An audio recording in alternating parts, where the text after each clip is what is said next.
Assalamualaikum warahmatullahi wabarakatuh. Perkenalkan, nama saya Muhammad Alfizal Akbar dengan NIM 403181010038. Kali ini saya akan menjelaskan tentang sejarah berdirinya Kabupaten Indragiri Hilir. Pendahuluan.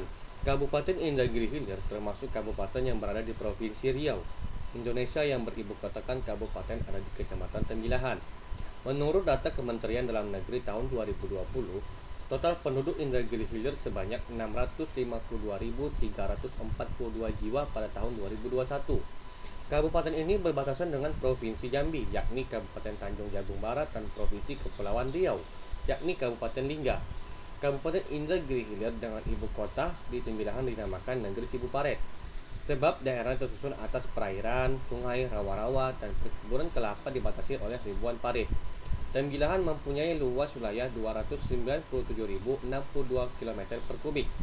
Tersusun atas 6 kelurahan, ibu kota kecamatan adalah Kota Tembilahan.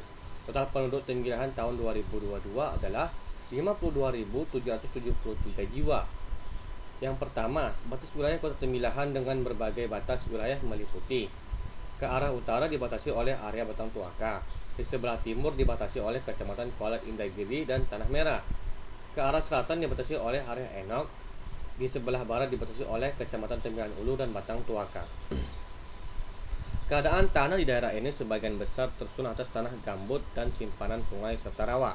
Pusat pemerintah lokal dari permukaan laut ialah 1-4 meter. Di tepi sungai dan muara parit banyak tumbuh-tumbuhan, misalnya pohon nipah. Sebab subwilayah ini termasuk wilayah gambut, maka wilayah ini dinamakan panas, basah, dan lembab, dengan asumsi bahwa Anda fokus pada jumlah hari badai. Wilayah ini dengan ketinggian rata-rata 2,5 meter di atas permukaan laut. Hari berangin tertinggi disimpan di Walf 1999, khususnya 11 hari. Sedangkan angka terendah pada Juni 1999 yang 4 hari. Tempat Indragiri Hilir sedemikian rupa menjadi bagian yang begitu penting di masa mendatang, sebab daerah ini pun ditopang oleh banyak pelabuhan yang diperuntukkan bagi latihan pengiriman lintas jalur, antara lain Pelabuhan Sungai Guntung dan Kuala Eno. Periode sebelum kemerdekaan Republik Indonesia. Yang pertama, Kerajaan Keritang. Sejarah Keritang tidak banyak yang diketahui secara jelas. Nama Keritang berasal dari kata akar kata ikang. Ikang adalah tanaman sebangsa yang umumnya ditemukan di sepanjang perairan Gangsal. Fondasi tanaman yang dirujuk itu sangat beragam tepi saluran air, sehingga sulit untuk dilalui. Dari akar kata dan itang, karitang dibentuk yang selangkah demi selangkah berubah menjadi kecenderungan Melayu untuk membuat hal-hal lebih mudah diucapkan. Kata-kata itu menjadi karitang dan dalam jangka panjang menjadi keritang. Yang kedua, Kerajaan Kemuning. Kerajaan Kemuning didirikan oleh penguasa Singapura yang kelima, Raja Sampu atau penguasa Iskandar Shah Zulkarnain atau Prameswara. Pada tahun 1231, seorang raja muda bernama dengan gelar Datuk Setiadiraja. Wilayah ranah ini dinilai berada di Kota Kemuning Tua dan Kota Kemuning Muda. Verifikasi warisan termasyhur sebagai lembaran besuit dengan tempel agung, spanduk, dan pedang kekaisaran. Kerajaan Batin Enam Suku. Pada tahun 1260 di bagian utara wilayah Indragiri Hilir, khususnya di wilayah Gaung Anak Serka, Batang Tuaka, Mandah, dan Guntung, dibatasi oleh penguasa-penguasa yang sembrono dari para pemimpin kerajaan bintang sebelumnya, yang disebabkan persebaran tidak lengkap menyebar ke daerah. Antara lain adalah 6 internal kepala klan yang dikenal sebagai Nan Batin dari 6 suku, khususnya: A. Suku raja asal daerah Gaung. B. Suku Raja Rubiah di daerah Gaung. C. Suku Nek Gewang di daerah Anak Serka. D. Suku Raja Maafaid di daerah Guntung. E. Suku Datuk Kelambai di daerah Manda. F. Suku Datuk Miskin di daerah Batang Tuaka. Kerajaan Indragiri.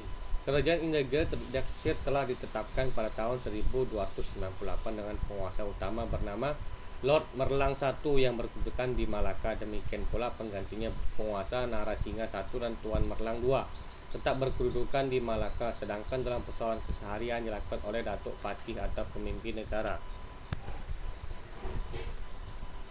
Masa penjajahan Belanda. Dengan Traktaat Van Vriendschap, pengaturan harmoni dan persekutuan tertanggal 27 Desember 1938 antara Alam Indragiri dan Belanda, Kesultanan Indragiri menjadi Jalbestur. Mengingat pengaturan ini di wilayah Indragiri Hilir ditetapkan regulator yang bertanggung jawab atas 6 wilayah Emirat, yaitu Amir Tembilahan di Tembilahan, Amir Batang Duaka di perairan luar, Amir Tempuling di perairan Salak, Amir Manda dan Gaung di Hairiyah Manda, Amir Enok di Enok, Amir Reteh di Kota Baru.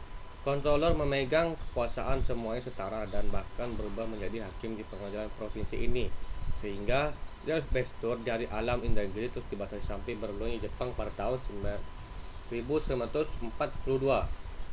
Masa kedudukan Jepang. Para tentara Jepang memasuki Indragiri Hilir pada Wal 31 1942 melalui Singapura dan Bangka ke Rengat.